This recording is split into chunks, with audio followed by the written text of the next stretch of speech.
Hey, everybody, this is Ruben with 5 Minute Warning. When I decided that I wanted to make a podcast of my own, I found Anchor. Let me tell you, Anchor is free. Free, Free. That's what I'm talking about. There are tools that allow you to record and edit your podcast right on your phone or your computer. You know what? Anchor sends my podcast out to me to Spotify, Apple, and Google Podcasts, so I ain't got to do it. Also, you can make money. I repeat, you can make money from your podcast. It's everything you need to make in a podcast all in one spot. Download the free Anchor app or go to anchor.fm to get started. Hey, look, that's what I did. 5 Minute Warning, almost 100 episodes in. Get Anchor. The following program is rated MAL. It contains strong language and is intended only for mature audiences. This week on the 5 Minute Warning, I would beg to differ that this was an emergency. This man knew that if he picked his keys up and got behind, it was going to be a crime. He was trying to prevent a crime from happening. This man loves his country so much that he has his country tattooed on his forehead, the U.S. territory of Florida on his forehead. And he said, I want to keep the street safe. And I know if I get behind the wheel, these streets ain't going to be safe. So he called 911 and they locked his ass up for keeping the street safe. But so actually, like I said, people, U.S. stops at Georgia. We got to keep that south of the border shit south of the border. If you want to go to Disney World, South Beach, it's cool. Get your passport, go visit. You know what I'm saying? And bring your ass back across the border and don't bring none of them back with you because that's illegal. the 5 Minute Warning. Okay, students, this is your 5-minute warning. I repeat, 5-minute warning. Silence. This is the 5-minute warning with Ruben Brown. Happening right now. Note to self. It doesn't go live until you hit the go live button. You gotta put that out there. I mean, we've only done this like 103 times, so I feel like you should know that. Clearly I don't. So what's going on, everybody? Welcome to 5-Minute Warning. Of course, it is your man, your maestro, the magnificent Ruben, and with me, our team supreme, AG down the bottom. What's happening, y'all? How you doing? Mo B to my left. Dang it, my right. Yeah. Whatever, man. Close enough. I'm on one of these sides. Hope everybody's having a good night out there. Clearly, I mean, I don't know if I'm having a good night, but it's something. But, man, craziness going on, man. AG, what's up with the music, dog? We got the background music? Oh, yeah. Here we go. Come on, man. We all slipping tonight, man. Yeah, thank you, man. You're slacking on your pimping. I think what you're doing right now is you're being a little spoiled right now. I like the background music, it man. reminds me of being a drummer. It really does. The only time anybody ever paid attention to me is when I messed up. Pretty much. I mean, because last time I checked, the drummer is supposed to be the eye candy for the band, No, right? it's not. No, it's not. I mean, no. But everybody always loves the drummer. No, they don't. Man, the drummer don't ever get the love, man. No. And that thing you do, the drummer got the love. No. Well, because he was the most talented person on the stage. In my genre of music, it was the singer and the guitar player. Most other genres of music is generally the singer. Hold on, man. Didn't Tommy play drums? Tommy Lee? Yeah. Yeah, and Vince Neil got all the attention. So what's your point? I might beg to differ on that because Vince Neil don't got a movie. What movie is Tommy Lee in? Bro, Remind me. The Pam and Tommy Lee movie? Oh, you mean the porn thing they did? I mean, this is still a movie. Your definition of a movie is yeah. What do you mean? Because I didn't know what you was talking about either. I was like, I don't know. Nah, man. See, here's the thing. The problem is, it's a cinematic documentation of whatever was going on. I mean, it is. You really put those words on that? It's porn, man. Yeah, but I say, don't try to make that porn sound fancy. It's the one of the two most famous or infamous sex tapes in the last 35 years. That's what was. It was porn, bro. And I find it hard to say it's porn because it was them doing their own private thing. It's not like they meant to put it out there, or at least allegedly they did not. So I'm like, that's not a movie, man. I think it's allegedly. That's not a movie, man. Somebody just break into your house and steal your hey, I'm gonna steal all this stuff. Nah, man. We gonna steal the home tapes. How do we go from lead singers getting all the attention to Tommy Lee's big? I'm just making a statement. I'm just saying. Hey, see, you said that. I did not. You brought all this up, so don't even try to play innocent. Hey, man, I'm just trying to be Moby. You know what I'm saying? No, Moby would never do this. Move on. Actually, he would have. No, he would not. He probably would have did it a lot smoother. He wouldn't have done it at all, but yes, you're right. He would do it a lot smoother. He would have done it. So, I mean, hey, flowers. Look at him. He's just sitting there being quiet, knowing full well we talking crap about him. This ain't got nothing to do with me. I ain't bring this topic up. Exactly. Ah, man. Is it winter yet, or is it still 75 degrees outside? It's not cold, that's for sure. Yeah, I got my feelings hurt this afternoon. Went out thinking it was gonna be fall, and Mother Nature said, "Ha ha ha." For real, that's what she said. Yes, just like that. Yeah, ha ha ha. Yes, that's what she said. Fall your ass back in the house and take that jacket off. Man, I had my little Carhartt hat ready to go this morning, and at least in the morning, I'm thinking it's gonna be a little cool, right? Man, I was like, come on, Mother Nature. Stop. You probably walked outside and started sweating. Man, I was definitely a little upset. It's okay. Yo, before we get started, I don't talk about sports that much if it's not racing, but I want to say let's give a shout to the Atlanta baseball team. They're going back to the World Series. That's what's up. Hope they win, but if they don't, I ain't mad. Nothing? Not even crickets? Hey, look, man. Come on, man. When I was a fan of baseball, which I don't, admit to being now, I was a huge Braves fan, but I've been let down by that shit too many times to get excited about them making it to the World Series. When I was a kid, they was damn near in the World Series every year, and they won one time. And even when they won that time, like, I was so used to losing, I didn't even know how to react. But see, the way I feel about it is they got the one World Series win, and that's all I really cared about. They won the pennant like 13 times in a row. They won the pennant quite a bit, and I choose. So I got spoiled. I was like, I always knew we was gonna be good, but we weren't gonna win. So then when we won, I didn't even know what to do. I was just like, oh shit, this is what it feels like. I mean, look, man. I've told y'all several times, man. Unfortunately, I have made some bad decisions in my life, and I root for losers. So, like, honestly, the only time any professional team that I actually root for has ever won a championship was that one Braves World Series. But you really can't. I mean, you really can't say that you root for losers if you're a Braves fan or if you're an Atlanta baseball team fan. You can't. Well, once again, I can't even really admit to being a Braves fan because I'm not really a baseball fan anymore. Now, don't get me wrong. I want the Braves to win the World Series. I might even tune in like to an inning or two in the World Series, which would be like more baseball than I've watched in like 3 years. Okay. But I mean, I can't get too high on it, man. I'm just like, all right, they're there. Well, just like Duke has disappointed me, if we want to define it the way you do, they still my boys. I'm gonna rock with them. So I just want to throw that out there because, and my man Lewis Hamilton about to win that championship. I'm not mad at that neither. Formula One, yes, what's up? But the Atlanta baseball team going back, I ain't mad either way. I hope they win, but I'm not mad either way. Because, I mean, the last 5 years or so have been a disappointment because they've had a lot of talent.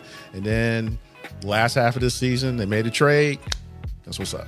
So, anyway, I didn't mean to take you back to a dark place because you look like you're in a sunken place right now. I mean, no, man. I'm just trying not to get back on that narcotic, man. Okay. Well, apparently I don't have a problem with it, but if you have a problem with it, you can do the 12 steps, man. It's all good. I'm good. Okay. As he wears his Raiders hats, which they've won 3 championships, by the way. Not in my lifetime. Well, in mine, because I celebrated every one of them. They won their last Super Bowl 4 months before I was born.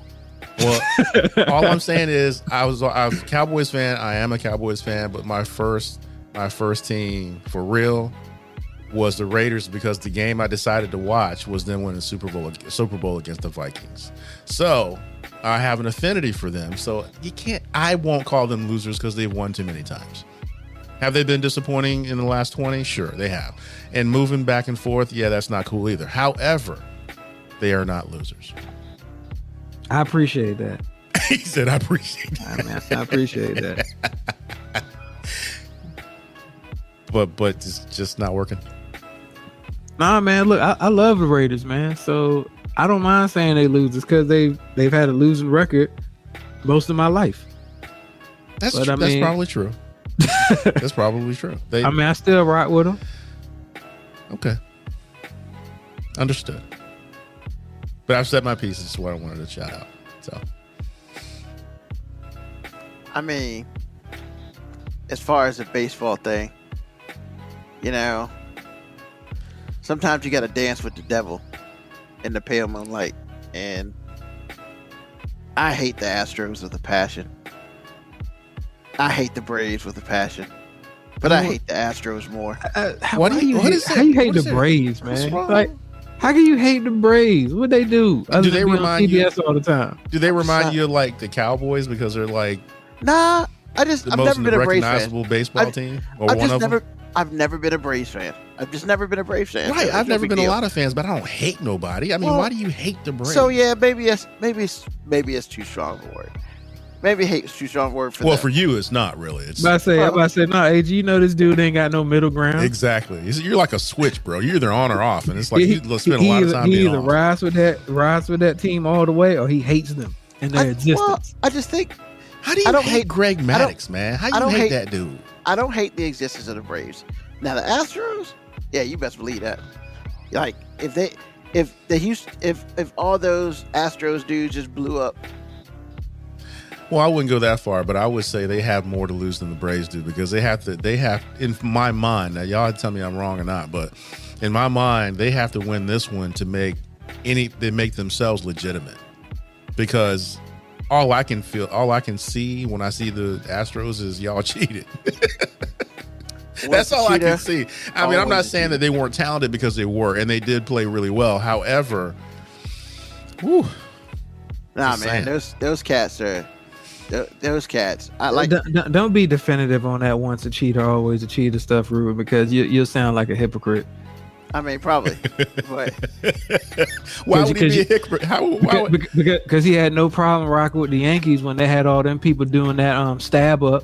Stab up. You had no problem with Roger Clemens was getting stabbed in the ass with steroids so he could keep pitching. Yeah, you had you weren't out there going once a cheater, always a cheater. Well, first of all, he was using HGH. No, he did get stabbed in the ass. No, he had an abscess. He did. Stab. He didn't stab.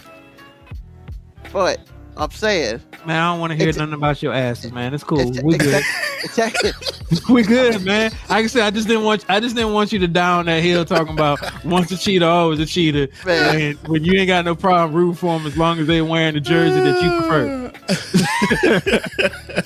Hey, look, man. Hey, look. It's like this.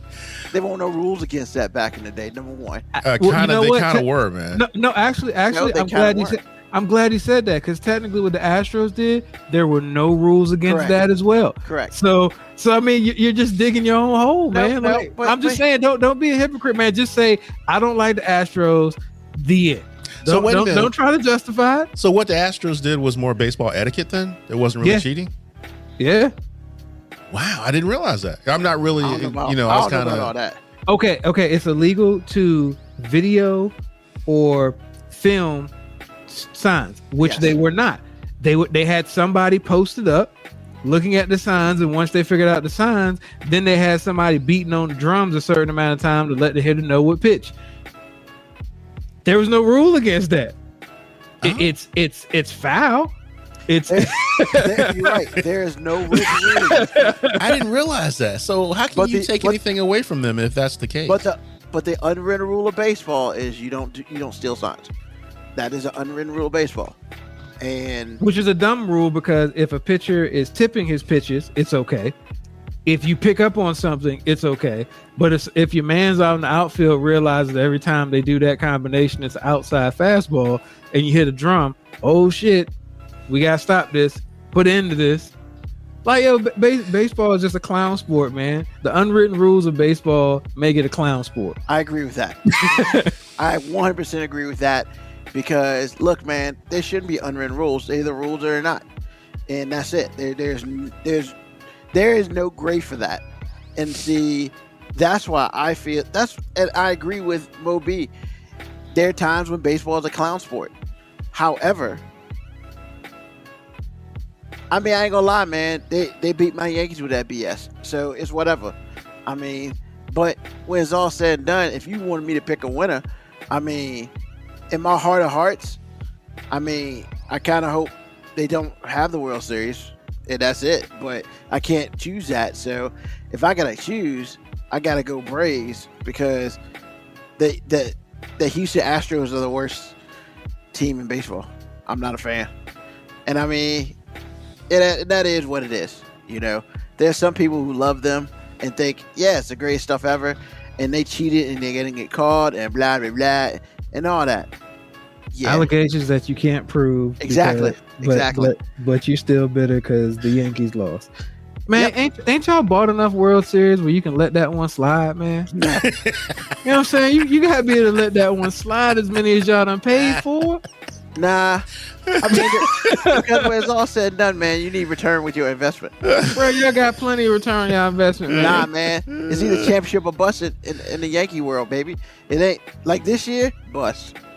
I mean, we lost, and then we turned around and lost to the Red Sox. Man, you know, it's one of those times where if the Red Sox got swept,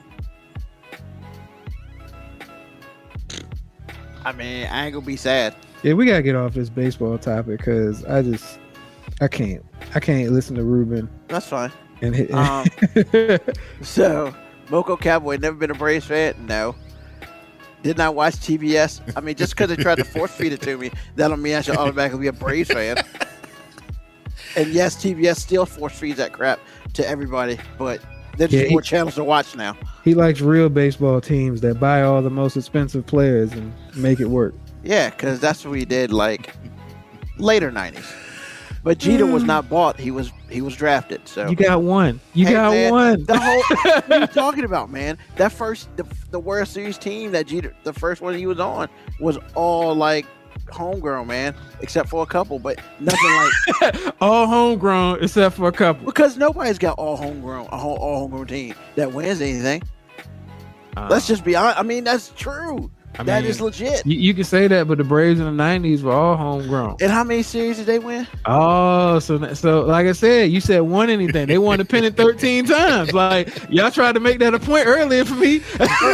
First of all, that was him making that a point. I ain't say nothing. Let's just be real. I ain't say nothing. I wait till everybody spoke on it before I said anything. It's cool, man. Like, I get it. I mean, but no, I don't like Braves. So, KVACO, wait, I think there was on TV, there was a trash can somewhere showing what they were broadcasting from a camera that was set up somewhere. I mean, man, that just means they were really creative in their cheating. All I'm saying is the Patriots got caught doing it. Why not anybody else? And whatever. We can't talk about baseball no more because I thought it was over. Actually, I thought baseball was over. Isn't it over for the season? The World Series started. Yes. It's gonna start soon, like tomorrow. Or whatever. Yeah. Baseball's over. According to Ruben, it's over. Yeah, baseball's over. Once the Yankees are out, baseball's over. So, all right, let's get the show started. Damn, you sound like a Dallas Cowboys fan. Just see, there you go, man. What is all about that, man? I'm just saying it was weird. You don't realize you're the same person, but AG, you see that, right? I tried to move on, and he's trying to pull everything back in. No, we can keep moving, but AG, I just wanted to point out. Did he sound eerily like those fans that he always be hating? Somebody gotta have the last word. No, you can have the last word. I'm done. Oh, it's too late for that now. I didn't move on. You just wanna. Right before I'm saying, hey, let's go to the next segment. Well, you sound like a Dallas Cowboy fan now. Whatever, man. Okay, man. Quick hits. I'm getting there. No, you're not. Quick hits. I am. I got to hit the button. Slow your roll. No. Jeez. Yes. No. Yes. I'm Barry White. I'm in the Applebee's commercial. I will not slow. I will not slow my roll. What are you talking about? The Barry White song they play on the Applebee's commercial, man, with the steak and the shrimp. Come on, man. Keep up. I don't know what you're talking about, man. You messing up. So what? You know what? Quick hits. First of all, I like to say on this quick hits, if you get a little emotional, I get it. Because this week, some people might get a little emotional. Because this white kid in Illinois listed his black classmate as a slave for sale. He got counseling, probation, and community service. He put a picture of one of his black classmates on Craigslist and said, slave for sale. And then put the location. Literally, he put this on Craigslist. And then apparently some of the kids saw it. Some of the classmates saw it. And one of them, and they were approaching him, offering $1 to buy him. One kid actually said, I'll buy you for $1. Well, so, I know where Naperville is, and that makes sense. Yeah, but here's what doesn't make sense. The dude got 2 years of probation and 100 hours of community service after he entered a guilty plea for 2 counts of a felony hate crime and 1 count of a misdemeanor orderly conduct. Now, I understand he is a juvenile, but I don't mean no harm. 2 years of probation, 100 hours of community service. I don't think that teaches anybody anything. AG. Well, it's all on how you see it, because some people think that's harsh. You okay. Think I'm kidding? I mean, I don't see how that's harsh. I'll say that again. I know where Naperville is, and I know what it's about. And I'm just letting you know that more than half of that community think that what he did get is a little harsh. That's all I'm saying. And that is never going away, especially in a town like Naperville. No. So I'm surprised that he got anything. Because usually what the course of action is when a white child or adult says something awful is, oh, I was just kidding. I didn't mean anything by it. That's not racist. And everything is everything. The idea that he had to go to court to get all this. Just kids being kids, you know? Yeah, exactly. The idea that he got anything, it shocks me. You don't even understand how much this shocks me, especially in that area. We're talking about Illinois is white to start with, but once you get outside of the Chicagoland area, it gets really white. So this kid did this, and it's like, I guarantee you that high school or wherever it was is probably 10% or less black. So, like I said, for me, I'm like, damn, you really had to do that to that dude? But the idea that he got something like municipal punishment for it, that's impressive. But I promise you, if you took a poll, a lot of people in that town would think that he shouldn't have got anything at all. I'm wondering if he got punished before this became public or after. Good question. Because I feel like the only reason he got punished is probably because it became like an actual story somewhere. They want to make you feel like you can come to their town and live, and that's not true. It's a very white place. Just saying. So that's a great question. When did it come down? This is clearly before this article was written. But the state attorney said that hate crimes have no place in a civilized society and will not be tolerated regardless of the accused age. Studies show that victims of hate crimes can suffer from depression, increased anxiety, low self-esteem, and insecurity, among other things. Also, in the caption, he wrote, hard-working, thick, in slave for the low. D-A, low. Yeah. Uh-huh. Like, I'm surprised that dude didn't get beat up. How's he going to get beat up when the whole town's white? Strength in numbers. I mean, that's got to be it. Because I guess, once again, it's all about where.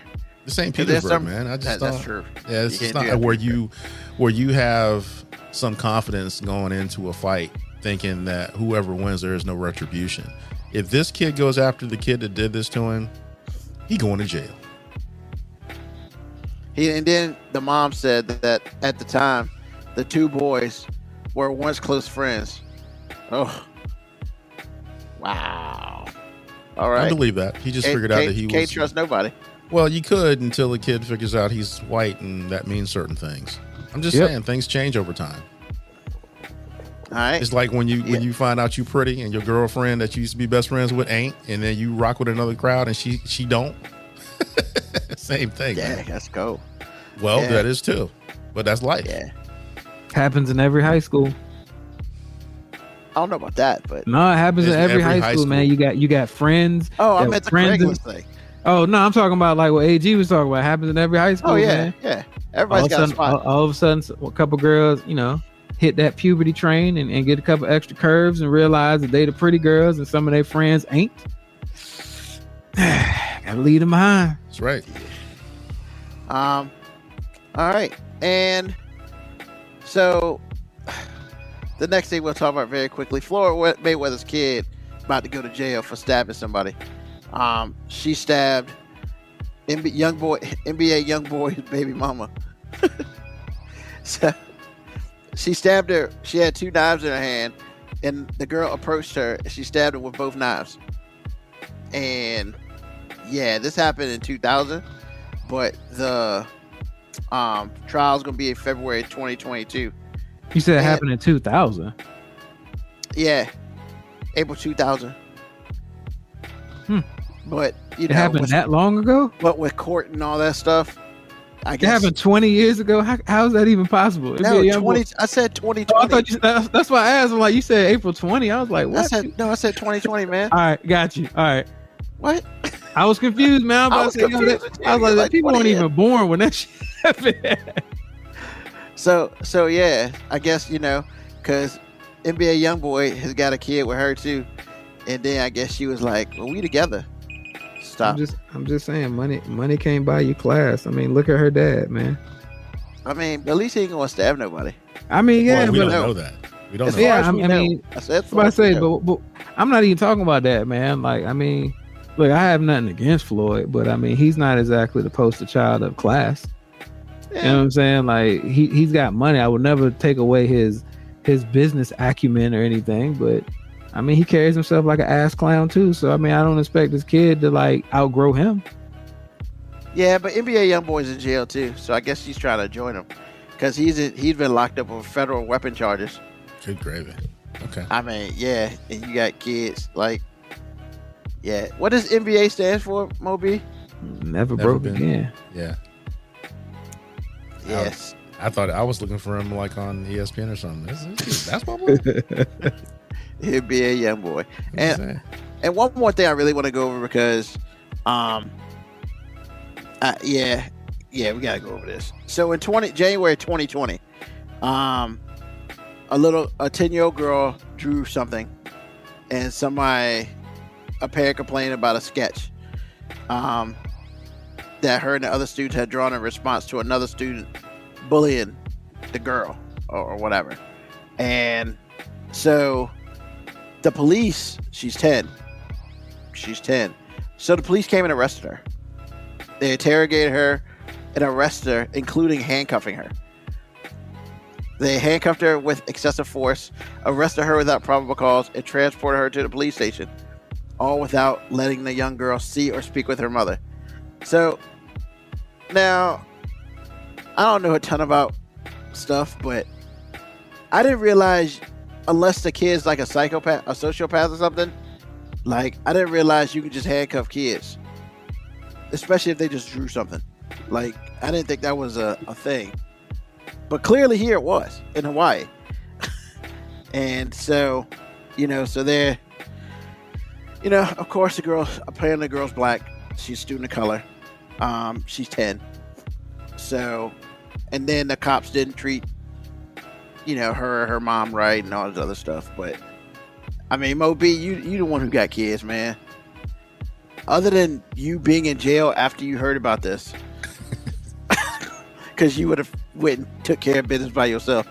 Like, how would you feel about hearing one of your daughters got handcuffed by the police?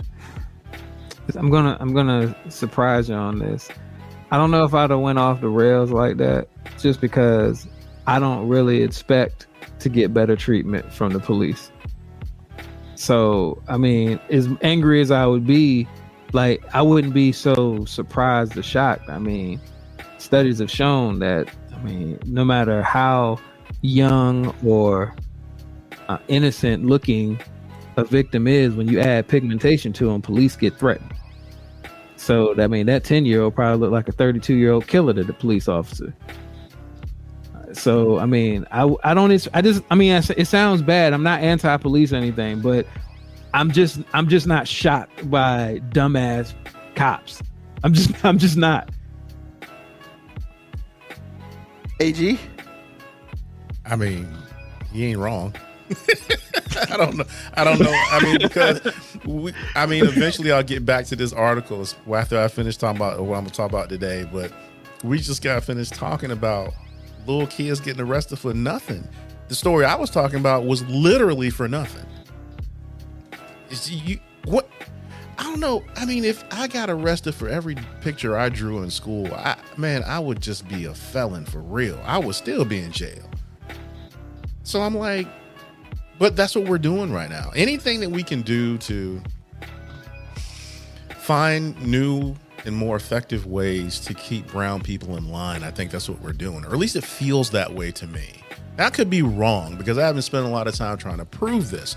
But in the last 18 months, I just feel like there have been old things that have come back, which makes them new, and new things that have always been there, but they're just out in the open. And I'm like, people just finding a way to keep brown people in line. That's what that's really good. Here. I mean, honestly, I 100% agree with that sentiment. Like, I don't know if it's true. I don't know if it's just maybe it's covered more. Maybe we just hear about it more. But it certainly does feel like whatever's required to keep people with pigmentation in line is happening right now. So one of the statements on the article, it says many underfunded schools rely on police rather than teachers or counselors to maintain discipline. This is why the elementary school felt comfortable calling the police simply because a parent insisted they do so. As a result, children are being arrested for simple disciplinary issues like an offensive drawing. Bruh, like, I don't mean any difficult and I don't mean harm. And I understand kids of the day are different. But hold on, bro. You telling me that at a school, y'all can't handle a conversation with a 10-year-old?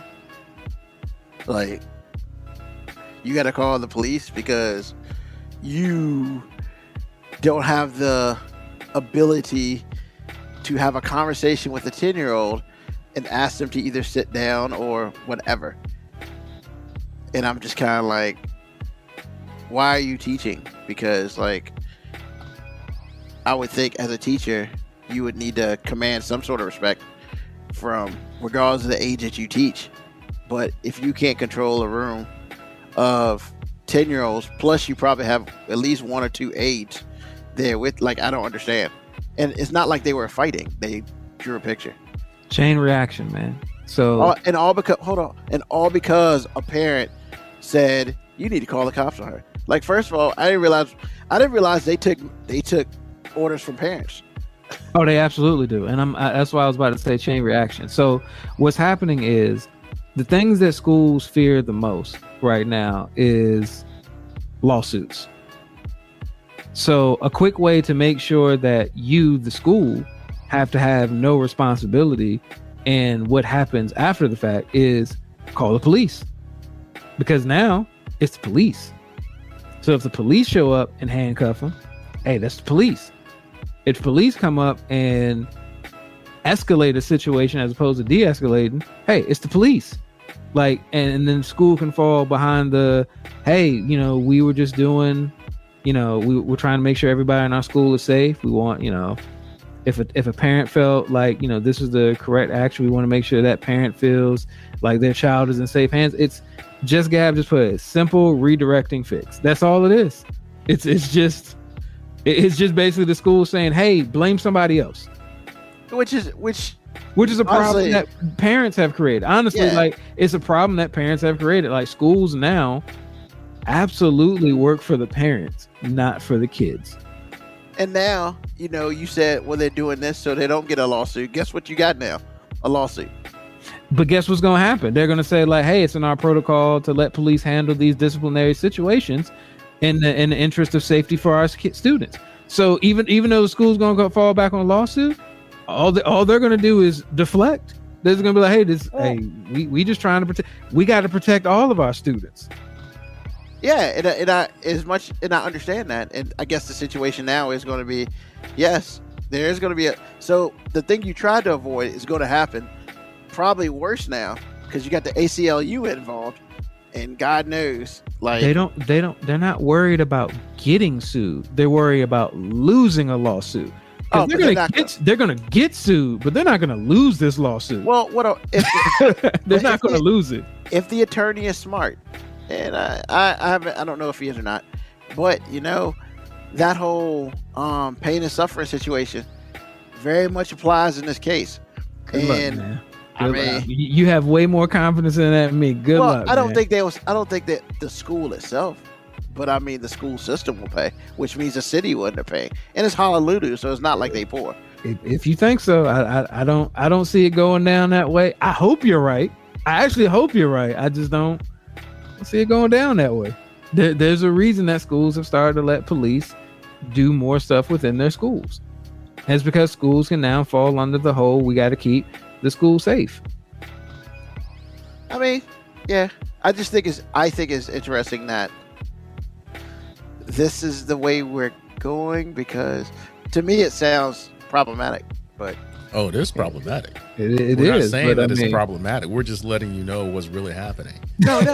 Oh, I understand that, but I guess it's like, well, if we're gonna get if we're gonna get hit, what's the best way to get hit? I guess is the question now. So they've chosen that way because you're still gonna get hit. Yeah. I just don't think you're gonna lose, and the way they're doing it now, I think makes it so they're not gonna lose. I guess, yeah. Hopefully, we'll see. But yeah, that's enough of that. Foreign affairs. What you got the international round for us today, Moby? Dang! So last week, you made a big deal about it and everything, and then this week you're just like, so foreign affairs, go. Last week it was the first episode. I'm just saying. So damn, like I get it. You just hit it and quit it one time. Now you don't want to, Now you don't want to give it no real dedication to time. It's not. What would you like me to do? No. Keep that same energy, bro. Wow. Keep that same energy, bro. First, this dude don't want flowers, and when you don't give flowers, he gets upset. See, it ain't about me, man. It's about the segment, man. These are important matters. And I thought they were. My bad. If I did not. Important matters. Foreign affairs, man. If I did not express the importance of it, I apologize. It's important that we keep our Georgia-Florida border safe, man, because U.S. stops at Georgia. It's important, man. So, I mean, let's get at it then. All right, so I got two for you today. So in South Florida, a puppy snatching turned into a shootout. Yeah, that's exactly what I said. A puppy snatching turned into a shootout. So a lady was selling basically the mini bulldogs. And mini bulldogs? Yeah, the bullies. They call them bullies. Okay. So three young men came to the house inquiring about the dogs, saying they would like to purchase them. Now these dogs go for up to $3,000 to $4,000. So when she opened the door to talk to them, they shoved their way into the house by gunpoint, tried to take some of the puppies, and ran off. Now they didn't know that they was in foreign territory apparently, because she came out with a machine gun. So and this all is captured on her ring. It's all captured on her ring. A machine gun. Hold up, man. She came out with an automatic weapon, leaned over the car, and started firing as they were firing back. Are you sitting here telling me we about to have a real life version of the greatest shootout in Heat in the movie Heat ever. If you look at her in the ring video, like literally, she gets behind the car, she pulls the gun out over the car and starts spraying. Like all that's missing is her yelling out, "Okay, I'm reloaded." That's all that's missing from this scene. So you see the three dudes run off because apparently they didn't know she was coming with the real heat. You know what I'm saying? They had like a 45 and a 9. She came out with that big thing. That big thing. I thought they were illegal for people that don't want people to have it. Well, I mean, she came out with that thing firing, man. Like, and she won't even looking though. Like, she basically was just like, y'all trying to steal my dog. I'm shooting up anybody who walking the block. Oh God. She's Joni Wick. Once again, foreign affairs, man. This is why this shit is important, man. We got to make sure that we keep that shit south of the border.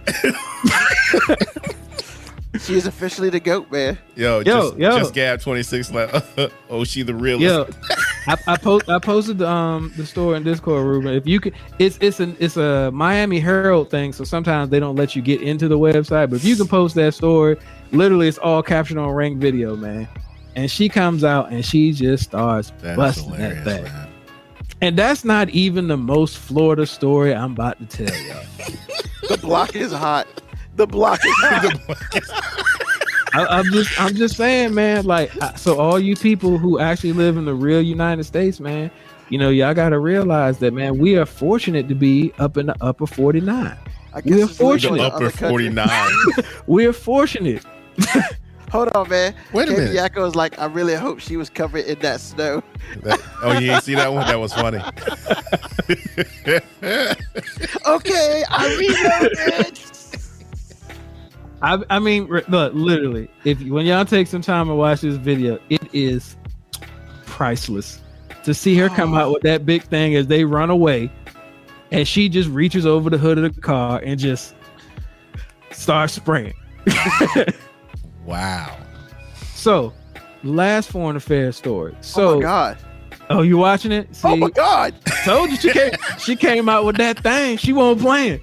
She's not even aiming at nothing. I told you she won't even look it. She was just like, whoever's out there got to get it. Yeah, she was just like, whoever's out there got to get it. She was like, literally. In the famous words of Andre 3000, every time I try to get a piece of mind, people try to get a piece of mine. So then I got to grab my piece. She aiming at nothing, bro. If you are an innocent bystander, I'm sorry, bro. If you was just outside walking your dog, too bad. It's time to move. So I'm telling you, man, these this south of the border area is a war zone, man. So we got to keep this borderline. We got to keep this border straight, man. So, last foreign affairs story. A man that is affectionately known as Mr. Florida. He's known as Mr. Florida because he literally has the state of Florida tattooed on his forehead. Can't make it up. Now, this is the most ass backwards thing I've ever heard, because I'm actually mad at the territory of Florida for this. So apparently, this man was either drunk or high or both, and he called 911 and asked for a ride home. Now I just want to tell y'all that out of all the crazy shit that happens in Florida, this felt like the most responsible thing, because this man knew his ass shouldn't be driving. So what did they do? They came and locked his ass up for making a false 911 call. So once again, last week I told you in Florida that judge pulled out the gun. He gonna get arrested because he didn't shoot. Like, this man is about to get arrested because he didn't drive home drunk or effed up. He instead called 911 and asked politely, could he get a ride home? But does asking politely, like, does I get change anything? I get it, AG. You go, hey, you can't make a fake 911 call. I would beg to differ that this was an emergency. No, this man knew that if he picked his keys up and got behind, it was going to be a crime. He was trying to prevent a crime from happening. This man loves his country so much that he has his country tattooed on his forehead, the U.S. territory of Florida on his forehead. And he said, I want to keep the damn streets safe. And I know if I get behind the wheel, these streets ain't going to be safe. So he called 911 and they locked his ass up for keeping the streets safe. But so actually, like I said, people, U.S. stops at Georgia. We got to keep that south of the border shit south of the border. If you want to go to Disney World, South Beach, yo, it's cool. Get your passport, go visit. You know what I'm saying? And bring your ass back across the border and don't bring none of them back with you because that's illegal. But no, I actually think that was a good call on his part. But I'm like, you can't call about a ride, bro. That's what Uber's for, right? See, my thing is, I think he just did it wrong. See, I think the way he asked was wrong. See, you can't call and be like, yo, can somebody give me a ride home? You got to go, hey, I want to report a possible DUI at this address. I think y'all need to come pick this dude up because he's clearly drunk. And when the police get there, you be like, hey, it's me. I didn't want to get behind the wheel. Can y'all get a ride home? Now it's a false 911 call. Now it's because how you gonna report a DUI that ain't happened, man? Hey, that's his picture right there. This ain't Minority Report. Look at Come Mr. on, Florida man. right there, Mr. Florida. He loves his country. Loves his country. He loves his country. 21 Savage put a knife on his forehead. Mr. Florida said, "I'm gonna put my country." Ain't nothing you can do about that. I mean, you know, that's I'm just saying, man. Like, I gotta be honest, man. Like, I feel like they kind of did him wrong. I kind of feel like they did him wrong. Like, I don't think you had to arrest him. You could have been like, hey, man, you can't do this shit no more. Where you trying to go? Now, he did get arrested for being drunk in public and having marijuana on him. I mean, yeah, but he reporting himself. Like, this man made a citizen's arrest on himself. The least y'all can do is let him go home. I'm just saying, man, you can't even snitch on yourself these days without going to jail. Like, you can't dry snitch. I mean, he was trying to cop it. He was trying to cop a deal on himself. He said, "Yo, I know somebody that's about to do some crime right now. Me. So give me a ride home, and we can prevent this crime from happening." That was hilarious. But they did commit it from happening. They stopped it from happening. They took him to jail, bruh. Like I said, man, I know they didn't do anything per se wrong by the law, but I feel like you gotta let some shit slide, man. Like, I would have shown up to the scene. All right, man. Like, you know, damn well you shouldn't have called us for this. But where you trying to go? Where you going? How far is it? I mean, let's be real, man. You stop and you see this dude. That's all the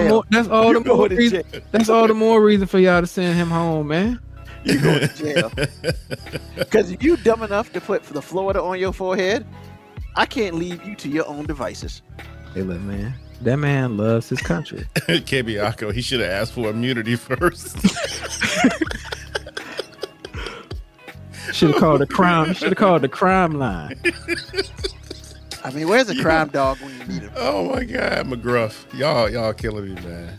I mean, hey, man, so that's it, man. That's foreign affairs. U.S. stops at Georgia. Keep the Georgia-Florida borderline safe. And don't bring nobody back with you. Don't bring nobody back, man. Don't bring nobody back. And don't be trying to steal nobody's dogs, man, or you might get got. Yo, I'm gonna let you know, them dudes, when they started their night off and they was like, yeah, man, we got guns. We can go get one of these bullies. They had no idea. But my thing is, like, you're in Florida. You're in damn near third world country. You got to just assume all these people are insurgents, man. Insurgents. You can't show up no concentration camp with a handgun. Come on, man.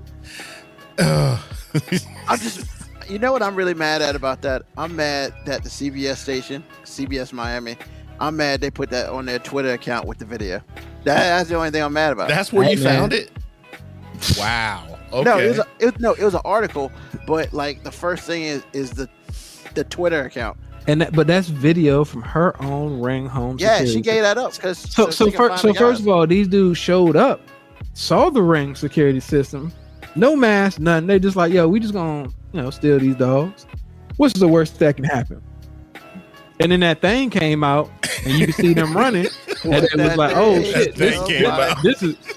They was like, yo, this is real. Now I don't know if she had ever fired that thing before, because by the looks of it, she was pretty careless with it. I don't know how many gun classes she's taking with that thing, but I guess they told her, you just spray the area. Yo, they were like famous line from Favorite Black Hat. This one's for little motherfuckers. This one's for big motherfuckers. And this is for a whole bunch of motherfuckers. And they gave her the gun for a whole bunch of motherfuckers. And she just pulled that thing out and just started spraying. Closed her eyes and said a prayer, pulled the trigger. And man, the crazy part, her ring got their faces strong. And apparently one of the dudes dropped something. He came back to the door to get that and barely got the way before she started spraying. I just want to know how nobody got hurt. Because she was just spraying the area. Like, she ain't touched nobody? Man, that's the problem. She was just spraying the area. You gonna hit nobody, you spraying the area. Bro, with an automatic weapon like that, you gonna hit something. That's what I was thinking. I thought maybe there were cars driving by, and I don't think she hit them. Maybe it was a whole bunch of blanks. I mean, I bet Alec Baldwin. I ain't mean to hijack the show with these foreign affairs. We got to start focusing on, our own country's issues now. We can't be so concerned with country's issues. I mean, yeah. Good news is apparently nobody was hurt. Oh man. Except for maybe them dudes' feelings. Because, when they get locked up, boy, that's going to be a hell of a story to tell. How you get locked up? Oh, man, you see what happened was, man, we was trying to pull off this heist, right? What was you trying to say? Hey, man, let me tell the story. We was trying to pull off this heist, right? And, heist. Yeah, man. So, we got it, right? And we, my man was being slow. And then all of a sudden, they bombarded us. Who's they? Man, the chick with that big ass gun. And she... And she started spraying it, and we weren't prepared for that. It was an unknown. They won't even that. It was an unknown. Hey, Ruben, variable. Ruben, you say that gun won't that big. Let a motherfucker pull that gun out around you. That shit gonna look like a damn bazooka to you. I mean, to my face, you best believe that. That joke could be a pea shooter, and I'd be like, bro, I don't need all that. I don't need that smoke. What you need? You take what you want. I mean, yeah, you got to see the video. The video is classic. I mean, I can't. The video is classic. That's all I can say. I watched the video and just thought, man, that's so Florida. Yeah, when they knocked on that, when they beeped on that doorbell, they thought that day was gonna go way different. And then fast forward to the end of that, they were just trying to get out there with their lives. They probably happy they got arrested because that means she ain't shoot them. And she did what she's supposed to do as a law-abiding citizen in the territory of Florida. If you pull it out, if you pull that gun out on your property, you better pull the trigger. She stood her ground. Strong. I put both of the articles in the chat. Yeah, man, I'm telling you, people. It is worth the watch. It is worth the watch. It just is. I gotta watch that after the show. Yeah, bro. It is worth the watch. Awesome. Man. Thank you, sir. Thank you, sir. Gee, just man. Gonna be a crime. It's foreign affairs, bro. I don't know. All right, AG, you up, bro? You can follow that. I'm not going to. I'm not going to, because I'm not even talking about something that's like laugh funny. I'm talking about something that's just funny. Condoleezza Rice, ex-Secretary of State, Condoleezza Rice. I'm not mad. I'm not even going to get into like the nuts and bolts. I'm just going to tell you how I feel about it. This lady said a lot of things that I wasn't really paying attention to because I really couldn't prove it. But she said something on The View on Monday that wasn't startling to me, but it was, because I was like, I can't believe somebody said that yet again. But I'm sitting here going, why in the world would you say we need to move on from something like January 6th and you look like me. And I'm like, some people can say that and I understand it. Some people can say it and I don't understand. She is one of those people. Now, again, in this country, you can say anything you want to say. But saying that we need to move on from January 6th in the same sentence that you're saying that black kids are empowered and we don't need to tell the story of this country because we're going to hurt white kids' feelings. There is so much juxtaposition and contradiction and all that to keep you in a bubble that really doesn't exist. And I'm surprised at this stage in your life with all that you've been through that you haven't had that wake-up call where it's like, you black. But apparently she hasn't. Or at least I would hope that she hasn't, talking the way she's talking. Now, again, I want to tell you, you can say anything that you want to say. I'm not saying that. I'm not saying that she's not allowed to say it. I'm not allowed, or she's not allowed to feel it, whatever it is. But it turns my stomach when everybody on my Facebook feed that I know is of a certain ilk are throwing this lady up on their page somehow. See, the black person said it, so it must be okay. It burns my ass. Oh. And for somebody to be another Ben Carson, making white folks and anybody who thinks that way feel comfortable in what I call poor behavior, and that's being light about it, because as far as I'm concerned, it was a treasonous act. I can't. And I'm not going to sit here and say that just because she's achieved a lot as a black woman in this country at a high level doesn't mean that I also can't say you wrong and you foul. Because there's no way in the world any black child is going to feel empowered when you're empowering people that would keep their feet on their neck. You can't do it. You can't say that and then say the other and have them make sense and have them be relatable. You can't do it. I don't know what caused her to say it. I believe that people like that feel like they can say anything and it's okay. But for whatever reason she said it, she put it on wax. I just can't. And I'm not going to sit here and swallow that because she said I should. And because she feels like she's a political scientist from Stanford doesn't make you right. So that's all I got for it, man. I'm not, like I said before, I'm not going to get into the history of who she is and the nuts and bolts of it all. But certain things that come out of black folks' mouths, and I'm not going to sit around and act like that's just not the most racist thing I've ever heard. And I meant to say those things the way I just said those things. So that's all I got. Rise and shine, y'all. Wake Tap up. dancing for white folks. I say it. I often say it up here. There are a lot of people who think they're invited to they have a seat at the table and they don't realize they just the help. Yep. And that's her. She just don't realize she's just the help. Well, again, like I said, man, sometimes people can go through life and not understand. And I wasn't one of those people. I wasn't trying to do it on purpose. I just lived a certain lifestyle. And I was talking to somebody at work about this today. I was kind of formulating my thoughts. And I was just kind of like, you're talking about a woman who, I don't know if she grew up in the Bay Area, but, you know, she went to Stanford and she excelled. And she traversed a space that is nearly all white. And the only brown people that are in that space really don't like you either. But you the good black people, so it's okay. And so I get it from that point of view. I can understand where maybe she grew up. I grew up in the suburbs too. I get that. I get that you find yourself in a place in which you don't understand that you're supposed to be a little uncomfortable because you've always been there.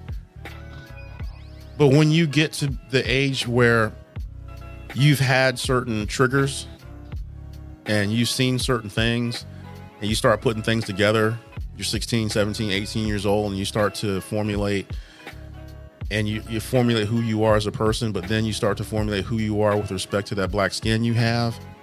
And then you start to learn and grow within that position that you have that's never going away. and you feel a certain way. I'm not saying that you can't traverse the same spaces, but what I am saying is you look at it differently. The person I was 5 years ago is not the person I am now. How I feel about things 5 years ago is not how I feel about them now. And I just could not imagine someone who allows themselves to learn and understand who they are as a skin color can't be the same person after you've learned these things. Now, I'm not saying that you should go around like me, going around and like cutting off family members and all that. I'm not saying that. You have to do you. However, I don't understand how somebody can pull that plastic, as it were, and then you think you're the same shape you were before somebody started pulling on you. You can't. But some people live in that bubble, and she's not the only person that I know that's like this. But I'm just not the one. I'm not. I can't sit by, and so when somebody asks me, I'm not going to go out and tell you, but if somebody asks me about it, I'll be like, nah, that's you wrong, but you got to do you. Do I understand you? I absolutely understand you. I'm just not going to do you. I'm going to let you do you, because I'm not out here in these streets pretending like I am the same. No matter where I go, I am either a spectacle, novel, or less than. Sometimes all three. I can still traverse the same spaces, but I'm not out here thinking that I'm equal. I'm not. Why do you think all this stuff is going on? The only reason a lot of this stuff is going on, the only reason a lot of the people that she caters to are mad, is because they don't have the same America they used to have. What did that used to look like? Whitewashed.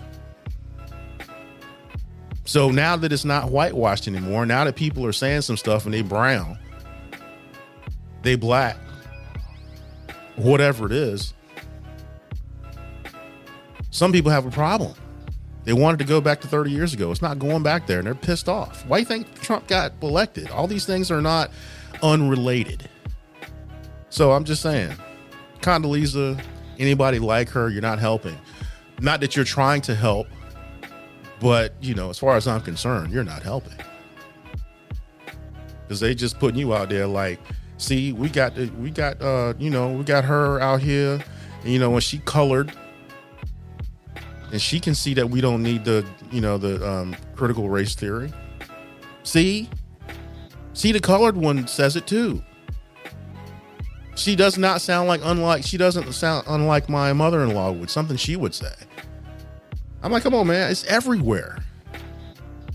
But when you black is extra as hell, and you ain't helping. So there you go. I could talk about this for a long time. I'm going to stop because we don't need to do this on a podcast, but I'm just letting you know that I'm not for that, man. I'm just not. So yeah, I mean, I guess I'll just like put a period on it by saying, like, we often talk about how we hate when something is defined as, oh, that's black, or, you know, like there's one type of black person. Like, I respect the fact that she may have had completely different experiences that make her feel the way she feels. However, I'm not going to blame you for your experience. I'm going to blame you for your lack of awareness that your experience is a rarity. Like, you know, if you feel like, you know, we need to just move on, that making white people feel bad about things that happened in the past is problematic.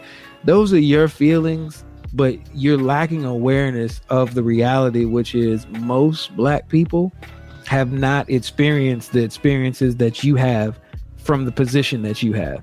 And yes, once again, I go back to the table thing. Maybe you really do think you're sitting at the table, but for a lot of us, we realize, no, you just the help. They just let you have a seat there, but they still expecting you to clean the plates, you to go wash the dishes, you to prepare the meal. You're not really at the table. You just at the table.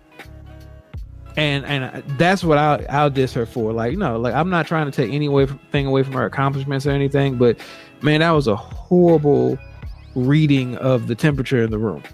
That's what that was. Or just a dumbass thing to say. However you want to phrase it. Well, the only thing I'll say is, you know, those who want to get rid of critical or don't want to have critical race theory taught in schools are the same ones who want trophies of losers up, who want statues of losers up. So I'll just end this with that. If we can't have one, we can't have any. And that's their thought process on that. Now, it's that time of the show that, yes, it could be you, it could be somebody else, but, you know, it's time to F that guy.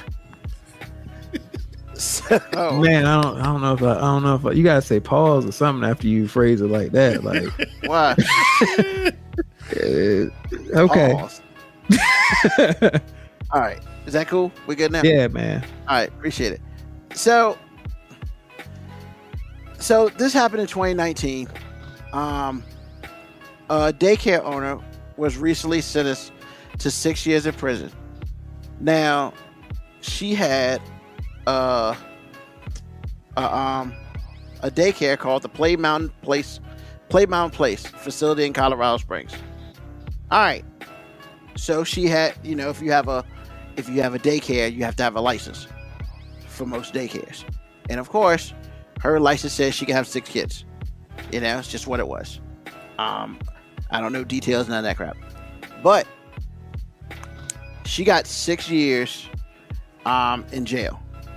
Well, I think it's crazy that she got 6 years in jail because she basically was keeping 26 children hidden in the basement of that facility when the cops came through. Not 1, not 3, but 26. And all these children were under the age of 3, which means they had no choices of anything that was going on. So, you know, they said she was possibly hiding the children. Well, possibly hiding is a very stupid statement, considering that they found these children in a behind a false wall that led to a furnished basement. So literally, when the cops came through, hey, we check and see if you got any kids. I ain't got no kids. There ain't no kids here. All right, the cops were about to leave, and they heard a child crying. And after the woman was not forthwith with them, they had to find these kids and 2 other adults behind a false wall. She literally made a wall to hide kids or to hide what she was doing. Bruh. And then on top of all that, me and the kids had dirty diapers. And they were sweating and they were thirsty. So between these there are other two other adults down there. So between 3 adults, they couldn't change these kids fast enough. They couldn't feed these kids fast enough. And whatever. But first of all, you're only supposed to have 6 kids. And so, like, one of the parents was like, yeah, I had 2 kids in the daycare, and they're still receiving counseling. And I'm just like, I mean, I wonder what this place looked like. Because if you had 2 kids here, but her license only said that she could have 6, did anybody just think about, hey, there are a whole bunch of kids here, and they only got 3 people in their rules? It's like, I don't know. But look, man, the F that person, it doesn't even go to her. It's not even to her. Her name was Carla Faith. It's not even to her. It's to go to the legal system. Are you kidding me? There are 26 3 and under year olds trapped in a room that the police had to literally break down a fake wall to get to, and she only gets 6 years? Bro, Michael Vick got more than that, and he didn't touch a human. I'm just saying, like, we just need to reevaluate as a country. We need to reevaluate some of our laws and the penalties behind them, because literally this woman is gonna get, it's probably not a max security prison. You know, she's probably gonna survive 6 years. I mean, but it's like, really? This is it? For 26 kids? And some of them are still receiving counseling, and she gets 6 years. So in 6 years, she can come out and frolic like she's cool, but these kids are probably dealing with years of counseling and probably messed up for the rest of their lives. Bruh, we got to do better as a judicial system, creating laws and punishments. We have to do better. There's got to be something else we can do, because this is crazy. So, F the system, because the system clearly is not working. And if it is working, it needs to be redone, because 6 years ain't enough for that, in my opinion. All right, that's all I got. AG, Moby, comments? Moby has a question. He has his hand raised. Yeah, I mean, I am lockstep in agreement with you for most of it, but I think you are punishing the symptom and not the cause. Now, I do think that she wrong as hell for this. You know, you have those daycare licenses in the home. You can only have up to 6 kids. That's a law, because in place they realize that you're a home facility. You can't adequately care for more than 6. That's a safety issue. That's a legality issue. So anybody who elects to take on more than that is doing something illegal. However, there's a bigger problem here. One of the biggest problems is most people who are probably taking their kids to this daycare facility don't have resources for adequate daycare or daycare from their jobs. And daycare is expensive as hell. So I guarantee you her daycare was a lot cheaper than others. Not only that, to say that they were trapped in a basement is probably painting a picture of like doom and gloom, when realistically she probably created that false wall for a scenario. If somebody came to inspect her, it wouldn't look as if she was breaking the law. I don't think she was intentionally neglecting 26 kids, because I don't believe most parents would keep taking their kids to a place where 26 kids are being neglected. Now, I do believe that if you got 3 people trying to take care of 26 kids, neglecting the kids is going to be an inevitability, because there's a reason why the laws are created that way.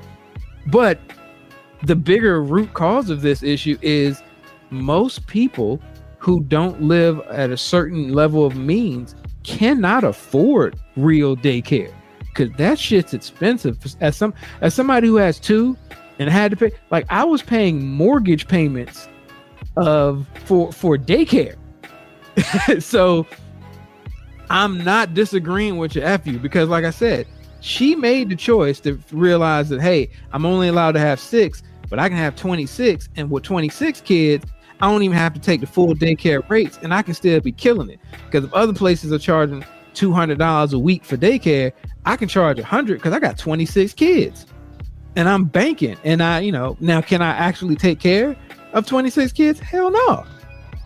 But I'm gonna try so I can make this money. So yes, what she was doing was wrong. She should be punished. I think 6 years, depends on how you look at it. I mean, I can see a scenario in which I think 6 years isn't enough. And I can also see 6 years as, maybe she's getting punished too harshly, because I don't know why she was doing this. Because she could be doing this like, hey, I realize there are a lot of people in the neighborhood I live in that can't afford daycare. So I charge less for my daycare, even though I'm doing illegal shit in the process. So in many ways, I'd say what you're trying to do is good, even if it's bad. I mean, I don't think the ends justify the means all the time. I'm just saying I understand. So I don't, either way, she should be punished. She's got 6 years. I'm not going to complain about that. I'm not going to lose that much sleep over that. But I just want to say that I think in many ways you were saying F you to the symptom and not necessarily the root cause. You ain't wrong though. I'm not challenging you and saying you wrong though. Because yeah, if you got 26 kids in the basement and kids ain't been changed and dehydrated and it's 100 degrees in your basement dungeon, you wrong as hell for that. Even if you are trying to supposedly help out people who are in need. Well, and what I will say to that is the way the article reads is basically when the police came through, I guess, to check, do a random check, because somebody complained that she may have too many kids there. And basically she was like, hey, no kids here today, yada, yada, yada. And then when they left, when they were walking out, they did hear a child after she had told them, ain't no kids here. And then on top of that, damn snitching ass kids. And then on top of that, she would have got away with it too if it wasn't for them meddling kids. We were watching Scooby-Doo the other day. But then the other thing that happened was after they heard the kid, they were just like, apparently it basically went down like, what's that? I don't know what you're talking about. Where they at? And she didn't try to help them. Like, she was like, she ain't trying to get locked up. I'm telling you, I understand where you're going with this, but I'm just saying, most criminals, when they get caught, they ain't trying to get themselves up. Well, what she should have done is like, maybe they're down there and just bolted. I mean, like that's better. I'm about to say, like, man, whatever, is that a better option? Hey, all I'm saying, if you're trying to hide 26 kids and somebody cries and the jig is up. I mean, you might. I feel you might as well just be like, all right, y'all got me. Here you go. You know what I'm saying? Y'all got me. Because apparently one of the charges was one count of attempting to influence a peace officer.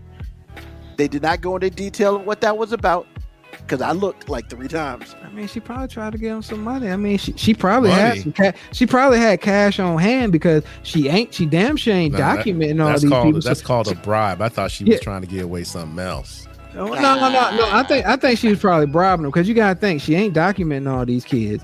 So all these parents are paying with straight cash, homie. So she got money.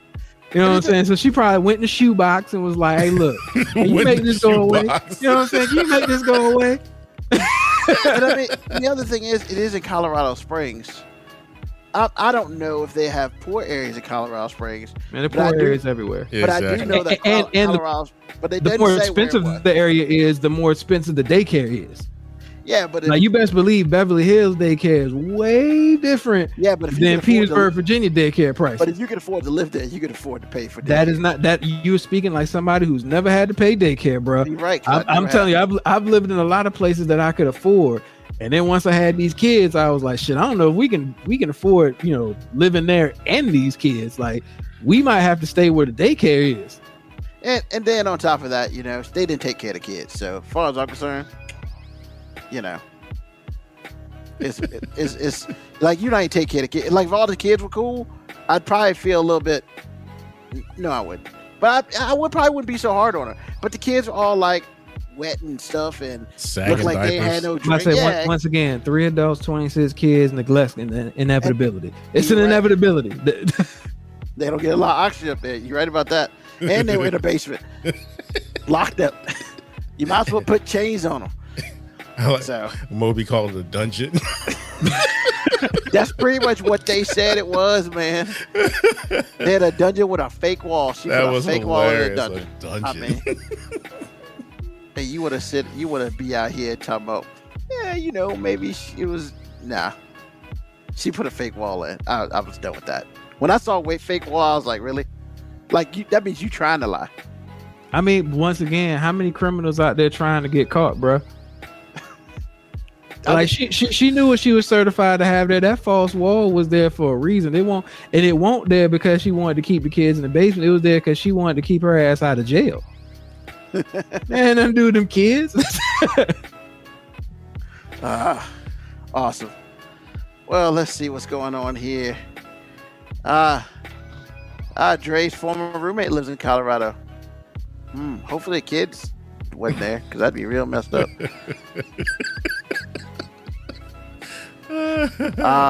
Moby's beard looks like a bear you have to destroy before you can attack the final boss. What is that? Wow. I'm the final. Okay, never mind. I got it. What's the deal, man? Why are you talking about your beard, man?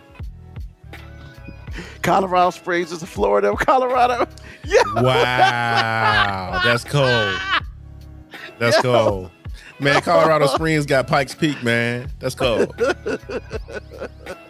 If you compare anything to Florida, you already know it's a done deal.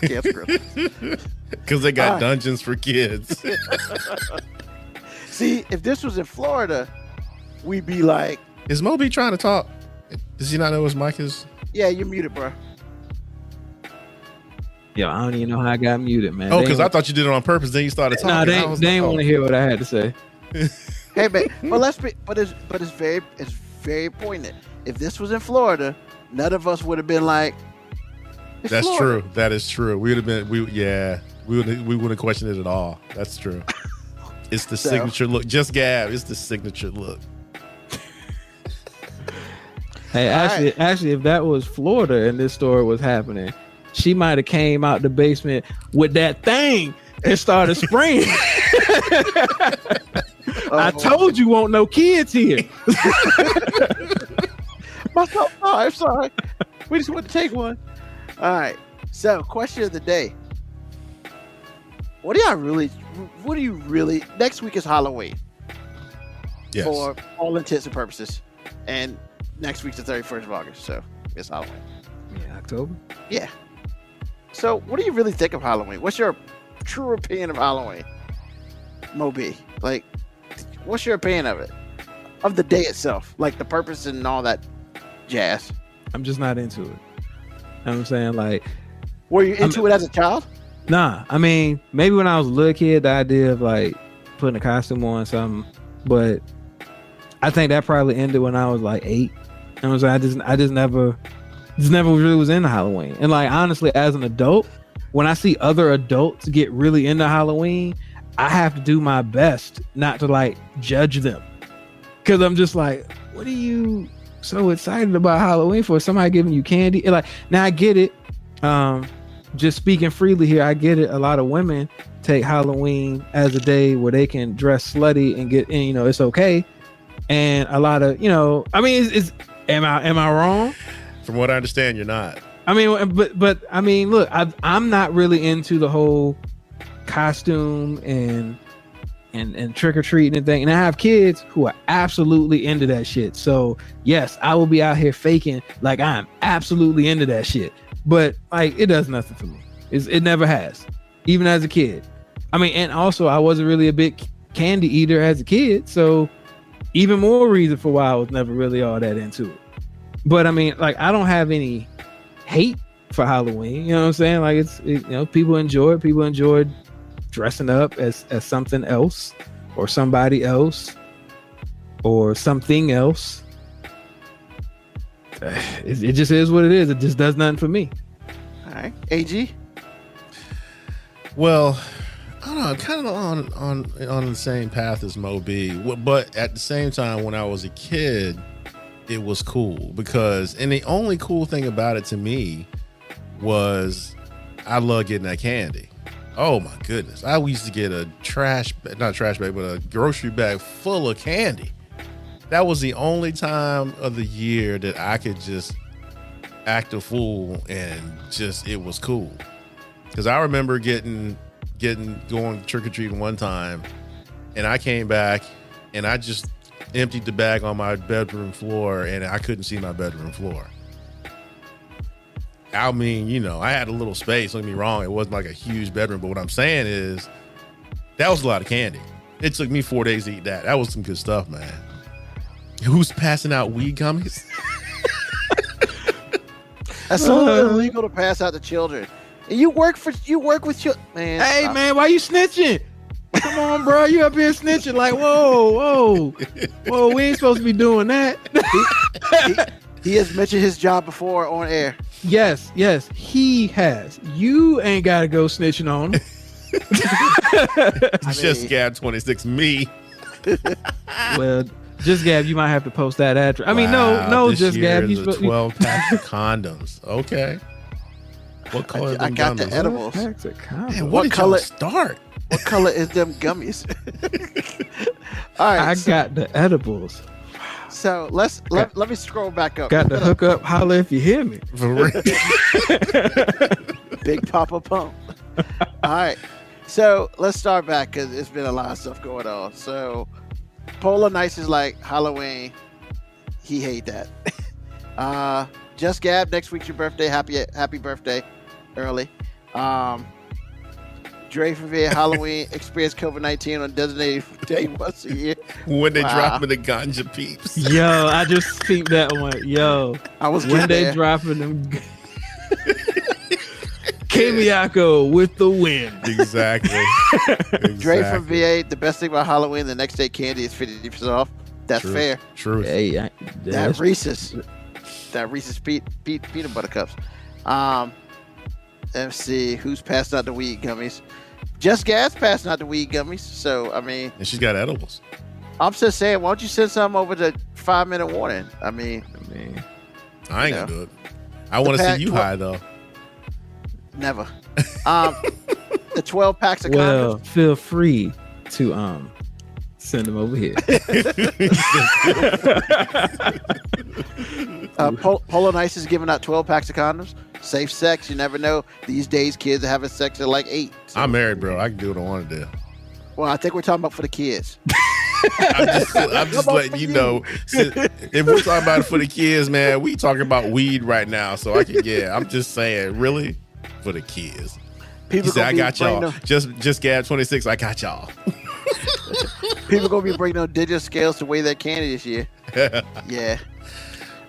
So as far as Halloween, I mean, as a child, Halloween was cool. I never dressed up as anything crazy, because I'm not about putting on makeup and stuff and all that and blah. And yeah, not about that life. I mean, as I became an adult, I mean, as Moby said, you know, a lot of adult people like to dress up as, you know, things that they would not normally dress up as. Not monsters and ghouls, but you know, yeah, you know, scantily clad, as it were. You know, I guess the 31st of Halloween is when they get their freak on. They can have that. You know, to be perfect, I mean, Halloween is just a normal day. I mean, if I went to a Halloween party, I'd probably find a mask or something. I would never go like super in depth. You know, I think the last time I actually went to a Halloween party, I think I dressed up as, I had a big trench coat, and I dressed up as Marcellus Wallace from Pulp Fiction. You know, before the incident. The incident? Is that what we're calling it? The incident. I mean, you know. Yeah, that's what we called it. There's a content warning. I'm just saying, you can say what the incident was. No. Okay. No. But I can be honest in saying that most definitely I would have handled that like Marcellus Wallace handled that. At the end of that. You sure you don't want to tell him why he had to handle it? No. If you haven't watched Pulp Fiction, that's your fault. Okay. So, yeah, you know, I'm not a big dress-up guy. I know one time Mom wanted me to go to church, and I was like, no. I was old enough to say no. I was like, that's no. Let's see. Polo Nights, we better get my orange jumpsuit on. What? All right. Dre from VA, you ain't cheating me at my $20 bag of them weed gummies. And they red flavor, not cherry, not strawberry, not cherry. They red. I feel you though. Red drink. Red can red, yes. Red's a flavor. Purple's a flavor. Purple, orange. Well, that orange doesn't really count. That doesn't really count. Blue's a flavor. Anybody listening to this show that's not black, this is just cultural differences. Do not worry about it. KVACA's like, yeah, Dre from VA. Like those purple hugs ain't grape. We all know they purple flavored. It's purple. It's that purple stuff. Dave Chappelle said it. Like the kids be like, we got some purple stuff, and the one black kid in the background, hey man, I want some of that purple stuff. Forget that Sunny D. For real. And Dre, you might be right. Halloween this year. Praise God in the morning, committing them 7 deadly sins at night, and praying for forgiveness the next day. It's been a minute since Thanksgiving, since Halloween's been on a Sunday. I think it's gonna be some stuff happening. But I would be a lot of the stuff's gonna happen on Saturday night, right? I mean, yeah, you would hope. But you know, some people gonna have their Halloween party on Sunday because they sacrilegious. No, I'm just saying, just gotta go to work the next day. I mean, some people gotta go to work. True. Some people take the next day off. Truth. So if I know an adult that takes the day after Halloween off, like, bro, if it's on a Monday, I'm you got a Halloween just party on Sunday? saying, man. That just if somebody takes off the day after Halloween, I'm judging you. That's called a problem. You gotta do better. That's called 12 step. Like you gotta do better. Well, that's not true because sometimes I like it when I don't have to go to work after the Super Bowl. See, Super Bowl It's is different than Halloween. Whoa. It just is, man. No, Super Bowl just different. Just stop. How is it any different? Football. Oh my God. Okay. That's what makes it different, can't. man. I just can't. I'm just saying, every football commercial back in the day used to be a beer commercial. So we already know what time it is. Like, the Super Bowl is about being drunk, watching commercials, and probably getting a crappy ass game because most of the time the Super Bowl ain't even a good game. They ain't wrong. Okay. And one more, Drapier, shoot, might as well take off Monday because some get Tuesday off for Election Day. That's very true. I did not even think about that. I retract my statement. I'm not judging you now if you take off. I'm actually saying you might have the cheat code for life. But if you're in the city, if you work for the city of Richmond, they got that whole week off for mental health week. Who? I did read Richmond Public Schools, all their teachers are off that whole week. So the kids ain't got to go to school? Kids ain't got to go to school. Wow. Because on Tuesday they were off for Election Day, and Friday they were off for parent teacher conference. So they just gave Monday, Wednesday, and Thursday, and they said mental health days. You work too hard, so we gonna give you a couple days off. They said, get your mind right. Get your mind right. Could you imagine being able to play Could you imagine being able to play Call of Duty for like 5 days plus each weekend that bookends the 5 days? Bruh. That is 9 days of Call of Duty and NASCAR, man. Oh my God. I can't imagine that. I could. All right. So, AG, what else on your mind, bro? I listen to a lot of podcasts. I produce one. And so I listen to a lot of them to make sure I'm doing a good job. And plus, they cool. But most of the ones I, listen to are going to be like Coats, which is a good one. I like that one. And they talk about race, and you talk about issues with different races and different ethnic groups. Well, I'm listening to one today, and they were talking about the explanatory comma, which I didn't know was a thing. I had heard it all my life. The what? Explanatory comma. I'll define it in a minute. But see, I didn't know what it was. But apparently these journalists had a real problem with it. And so when they defined it, I was like, oh, that's what it is. So what explanatory comma is, like on this show, we don't spend a lot of time. I mean, we spend a lot of time leading people into a story. Like your job, Ruben, usually is you bring up a story, then you'll give people a synopsis of what's going on. And so when we start talking about it, people are on board, right? So they kind of know what's going on. Well, that's an explanatory comma. That's what that is. So where you explain what's going on so people that are listening to you understand. Gotcha. Well, apparently it's a thing to not have to explain anything. And I've heard this before, but I didn't know it was that pervasive. And so I'm sitting there going, wait a minute, let me get this right. You want the right to not have to explain to people what you're talking about. And then at the same time, you're mad at those same people for not knowing what you're talking about. That's some ass backwards stuff. Well, I understand where they're coming from for a little while, because when you black, it's like, no, I'm not going to explain to you why you can't touch my hair. I'm not going to explain to you why it's not cool for you to say the N-bomb, even though we friends. And I say it constantly. I'm not going to explain to you basic tenets in life. You should know better. And if you don't, then it's probably a you problem. I'm tired of explaining those things to you. Okay, now that's where I agree. I'm good with that. What they were talking about was, it is as an example, they did a show 4 or 5 weeks, 4 or 5 episodes before this, and they were talking about Tupac. And so they had the explanatory comma in there explaining to people who Tupac was.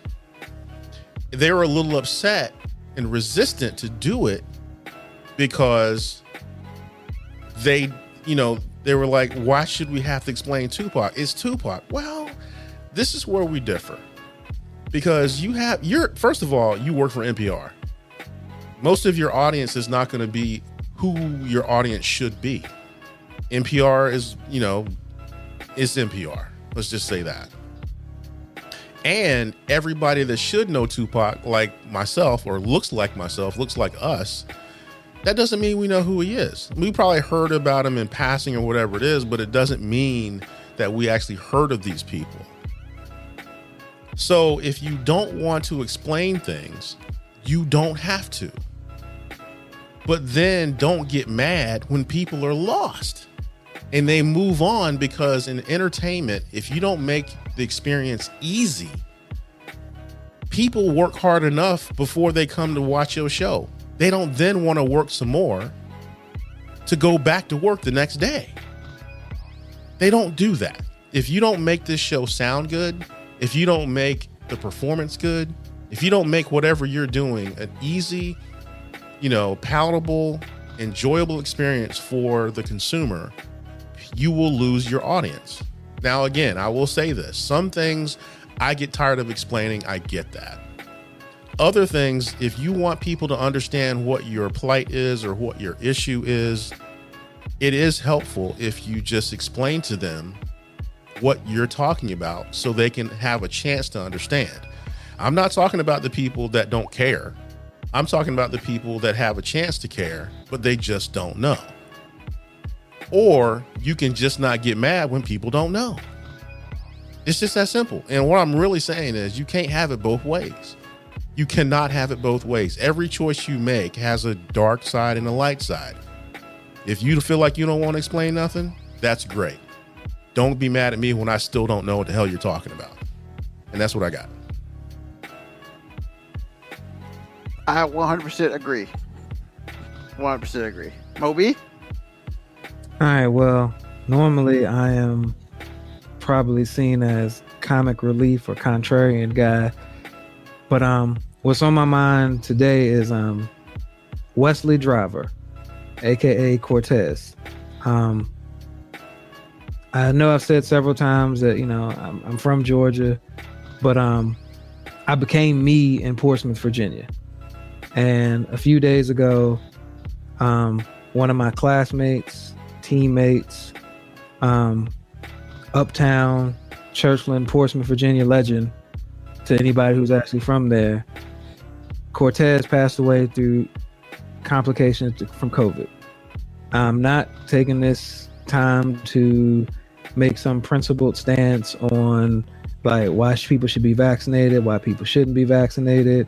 I will simply say that to people who are out there pretending that this doesn't exist, too many people have lost their lives to COVID for your dumb ass to still be out there acting as if this shit doesn't exist. But I just wanted to give a shout out to Cortez because in high school, probably one of the most respected people I ever knew in my life. I thought Cortez was like the personification of what a hard Portsmouth dude was. However, he did not have bully complex. I never knew anyone that had beef with Cortez.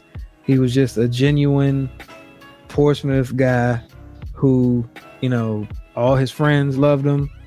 Anybody who was just an associate with him, a teammate, never had anybody say a harsh word about Cortez. And, it really hit me harder than I thought it would, because I'm not trying to pretend that me and Cortez have kept in touch, from high school much. But coincidentally, when I set up my Instagram page for this show, he was the first person that sent me a friend request. He was the first person started following.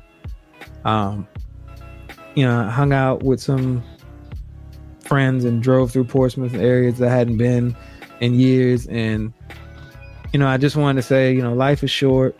Make sure people around you know how you feel about them. I wish that I would have spoke to Cortez before. I didn't even know he was in the hospital with complications. I heard after he passed. But I wish I would have been able to talk to him and just been like, tell him how much I actually respected him. Like, I looked at my last will and testament that we did our senior year, and I looked at all the names of people I mentioned, I left things to, and I left him something, which was, at a glance doesn't seem like much, but me and him didn't roll in the same circles other than the fact that we both played football. It's not that we hung out, but I just remember having so much respect for him that like I felt it that I needed to mention him in my last will and testament. And I didn't realize how much I had held on to that until I found out he was gone. So, what's on my mind is like, people, please stop pretending that this shit ain't real and people ain't dying. And then, if you got somebody that you like, love, care, respect, let them know why they're here. Because, you leave nothing but regret when you don't. And that's all I got. All right. Sorry to hear about that, bro. Prayers and blessings to his family. And yeah, you said enough about that. All right. What's on my mind is very simple and very quick. I am blessed to know a lot of people who are in the field of education. I am very blessed to have been part of that field of education for a part of my life. And I feel as though that I don't have any children. So, that's what it is there. But I feel as though we need to make sure, not just people like me, not just people on the show, just everybody. And if you have children as a parent, we need to make sure that the education that our children are learning is, number one, legit and suitable. And the reason why I say that is because I knew I grew up in a different time than what these kids are growing up today. I feel like I learned a lot in high school. I feel like I learned a lot of life lessons, but I also learned a lot about stuff. Now, do I use my trigonometry every day of my life? Definitely not. But what I do use every day of my life is the life lessons that school taught me, whether it be big or small, short or tall. The good thing about school was, even though I didn't really like it that much, the good thing is you learn something new every day, how you can live and how your life should go about school, whether through something traumatic or non-traumatic, whether through a friend or through an enemy. But more importantly, it's like, I feel like outside looking in, the education that our children are learning is not suitable, along with the social skills that our kids are learning and are not suitable. I mean, all the stuff that we talk about in this show, a lot of it is social stuff. Like, you shouldn't be putting a picture of a black kid on Craigslist and saying, hey, I got a slave here for sale. That's a social thing. That's not you learn some stuff in books, but that's social. That's called, I don't know what the hell I'm doing because I ain't learned nothing type of deal. You got to learn boundaries and stuff like that. And I feel like some of that is missing in our kids today. And if we, whether it's a parent or a teacher or even a friend, we need to help our kids of the day learn the basics, the social basics. It doesn't matter if you get a diploma or a GED, but socially, if you can't exist in this world, you're going to have problems. And no child should ever have a problem about learning anything, whether it be being book smart or being social smart. And all I'm saying is, we just need to pay attention to what is being learned in our school and what is not being learned in our school. And that's all I'm gonna say on that. I could expound, but I really don't want to. But hey, teach a kid something, whether it's your kid or somebody else's kid. If you teach them something, maybe they'll be a better person for it. Thank you for everybody who watched the show today. Thank you for those who will be listening on the podcast recording. Once again, this is the 5-minute warning. Next week, it is Halloween, and it is our 2-year anniversary of the show. Wow, first of all. And 2, wow. People have rocked with us long enough to be here for 2 years. First, we got to 100 episodes a couple weeks ago. Now we're going for 2 years. You know what? This show is because of you, and y'all want to listen and rock with us. So we old. we old, bro. We old. I mean, you know what? I don't know what's after AARP because we got that. So I don't know what's after that. But I don't know, but we old. Hey, the cool thing is, if one day this gets syndicated, we get paid for it. I mean, last time I checked, it's only your name up here, man. Like, you're right. I ain't get no money, so nobody get no money. No, we're gonna have to check with some contract stuff or something, man. Because I think AG getting underpaid. I agree. Yeah, I think he's getting underpaid too. I think everybody's getting underpaid. So if you want to pay us to do this show, that's awesome. Let me know. We can work something out. But yeah, other than that, we appreciate it. I appreciate these two guys. I appreciate all of you for listening. Hey, look, next week, 2-year anniversary. If you decide you want to go trick or treating, make sure that you just do it safely. And also, I get it. If you want to go ahead and dress up as a sexy cop, do so in the privacy of your own home or somebody else's home. Just make sure that you get those 12 condoms that are given out by somebody on Halloween, because Halloween is not the time to increase the body count. You gotta get them edibles from a certain person first, though. Hey, she need to reach out. They need to reach out with those edibles for real. I mean, hey, man, I'll try one. She's the next town over, Newport News, baby. I mean, hey, you know what I'm saying? Just ain't nothing but a thing in the chicken wing. But once again, hey, thank you again for listening. Next week, 2-year anniversary. I mean, it's Halloween. We ain't trick-or-treating. We gonna be right here. Peace. See you next week. R.I.P. Tess. You can send any questions or comments to FIVE Minute Warning 19 at gmail.com. The 5-Minute Warning can now be heard on Spotify, Apple Podcast, Breaker, Google Podcast, and Radio Public. Share, like, subscribe.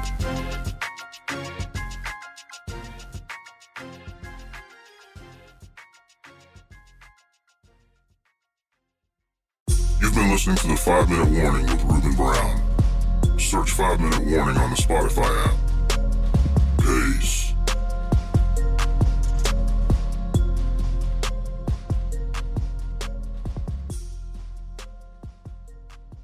Stay safe out there.